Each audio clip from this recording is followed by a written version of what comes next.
Selamat petang kepada semua penonton-penonton YouTube di Malaysia, Singapura, Indonesia, Brunei dan di serata ceruk rantau. Okey, selamat kembali ke saluran Deck One Empire. Okey, pada petang ini kami akan menunjukkan kepada anda satu lagi model pisau sembelih yang berukuran 31 cm atau 12 inci. Ini merupakan model yang tidak lagi dikeluarkan pada hari ini, tetapi kami masih lagi mempunyai stok dan simpanan. Okey, model lama ini sebenarnya ia mempunyai logo seakan-akan bentuk payung pada bilahnya. Okey.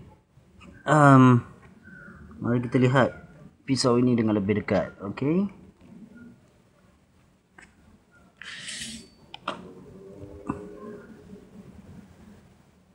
Lihat logo payung. Kami harap anda dapat melihat logo Victorinox lama ini dengan lebih jelas. Okey, ini adalah Victorinox lama. Keluaran pada tahun 80-an. Ia mempunyai logo payung. Lihat, ia seakan-akan bentuk payung. Okey, campuran besinya dan ketajaman Victorinox bilah lama ini boleh dikatakan lain daripada keluaran Victorinox baru pada hari ini. Okey. Victorinox ini merupakan syarikat yang memulakan perusahaan secara rasmi, iaitu dipatenkan bermula pada Jun 1897 di Switzerland. Merupakan syarikat yang berpangkalan di Ibach, sebuah bandar di kawasan pergunungan di Switzerland. Okey. Mari kita lihat Victorinox lama ini. Ia bertulis pada logonya Made in Switzerland, extra quality, dengan model number pisau 5.7103.31. Ini merupakan pisau sembelih. Okey. Mari kita dengar besinya.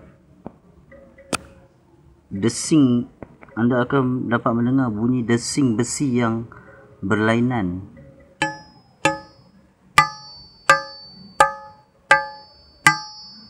Okey. Dengar? Anda dengar bunyi besi dengan ketebalan mata, dan ini merupakan antara koleksi kami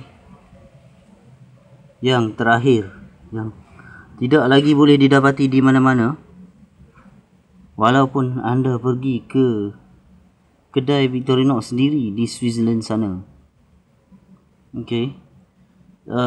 Untuk peminat-peminat Victorinox yang dapat memiliki versi cap payung Victorinox dengan hulu kayu rosewood,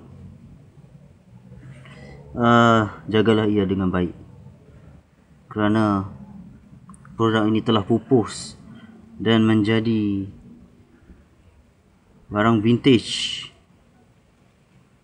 dan cukup bernilai pada hari ini dan akan datang.